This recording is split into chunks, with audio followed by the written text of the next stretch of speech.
Mosquitoes are at best annoying and at worst deadly. If you look up a list of the world's most hated animals, you're probably going to find mosquitoes on that list, and with good reason. Here in the United States, mosquitoes are mostly just an annoying nuisance with the occasional warning about West Nile or some other mosquito-borne disease. But each year, 1 in 12 people worldwide are infected with a mosquito-borne illness. And about every 45 seconds, someone dies from malaria, a parasite transmitted by mosquitoes. So, do mosquitoes have any redeeming qualities? What stops us from completely eradicating them from off the face of the earth? What good are mosquitoes? Mosquitoes have been around since the time of the dinosaurs, and they really started to diversify as plants developed flowers. Mosquitoes are nectar feeders. The females only need the blood meal to lay eggs. And since mosquitoes are visiting flowers, they're actually pollinators. I don't have a measure of how much pollinating they do, but in a world where pollinators are on the decline, every little bit helps. Mosquitoes and their larvae are also important food sources. Their larvae live in water and are eaten by other aquatic insects and fish. Now, there are exceptions. Some mosquitoes lay their eggs in temporary bodies of water, such as a watering can left out in the rain. Those larvae don't serve as food for other aquatic animals, but as adults, they can be preyed upon by animals such as dragonflies or bats. Mosquitoes are also inspiring technological innovations. Mosquitoes' needle-like mouth is inspiring new devices for performing biopsies or for less painful injections. Mosquito aerodynamics are being investigated as a way to help drones and helicopters avoid crashes. And they're also being used to help administer vaccines. Using mosquitoes to deliver vaccines actually starts with sandflies. Sandflies, like mosquitoes, are a type of fly, suck blood, and transmit disease, one of these being leishmaniasis. Leishmaniasis causes between 20 to 30,000 deaths per year, so not nearly as much as malaria, but still not a small number. What's interesting about leishmaniasis is that infection is enhanced by the presence of sandfly saliva. In fact, instead of creating a vaccine against leishmaniasis directly, sandfly saliva itself could serve as a vaccine target. To test how effective this vaccine would be, scientists needed to expose mice to one of the salivary proteins to measure how well that would protect against leishmaniasis.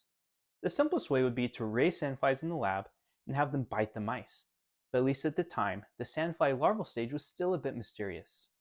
An alternative would be to clone the gene into bacteria or yeast and purify it out, the same process used to produce insulin. However, some researchers in Japan had a different idea. The mosquitoes that transmit disease are very well studied and can be raised in the lab. We also know how to genetically modify them.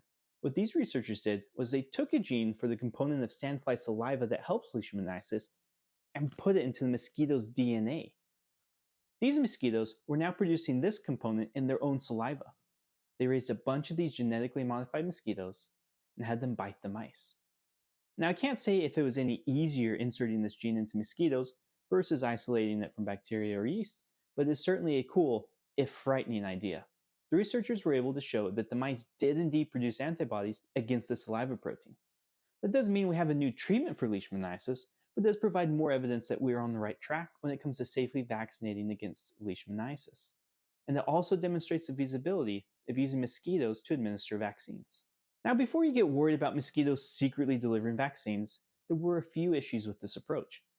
The main one being that each mouse needed to be bit hundreds of times by the genetically modified mosquitoes. Now, imagine a person. You would need to be bit thousands, if not tens of thousands, or even more times for a mosquito-borne vaccine to be effective. So if it takes that many mosquito bites to deliver the vaccine, how is this even useful?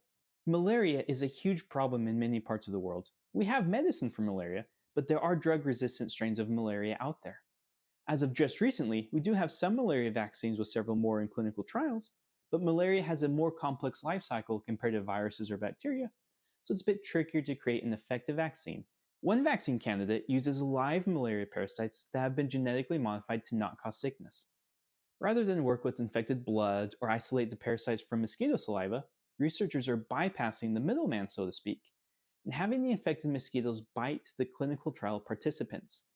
This keeps costs down and lets researchers gather data on the effectiveness of this approach before moving on to more costly production techniques for an actual injectable vaccine. Mosquitoes are now being used as tools to develop vaccines against the very infections they transmit. So mosquitoes might be good for something, after all, but is it enough to redeem them? Maybe we should just get rid of them still.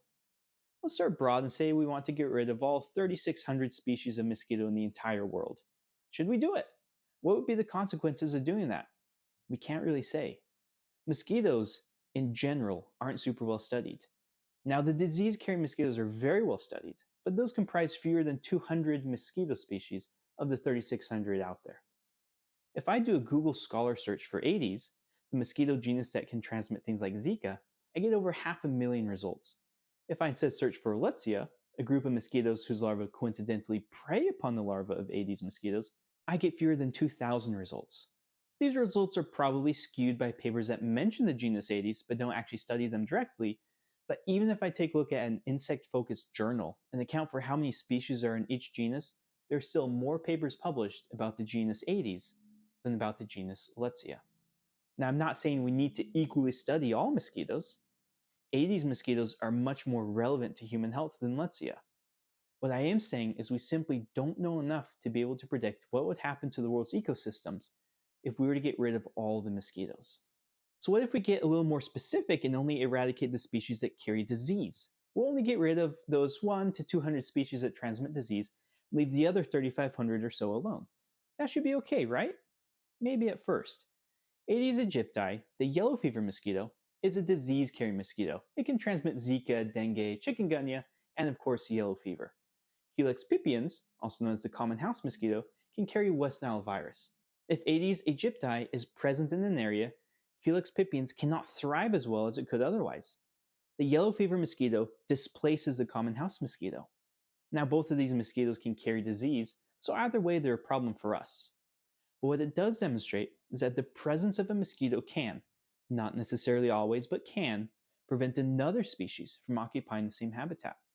If we were to get rid of all the disease-carrying mosquitoes, other mosquito species would most likely come in and take over their habitats. So what's the problem with that? The pathogens we are trying to avoid might be able to make the jump to these newcomers.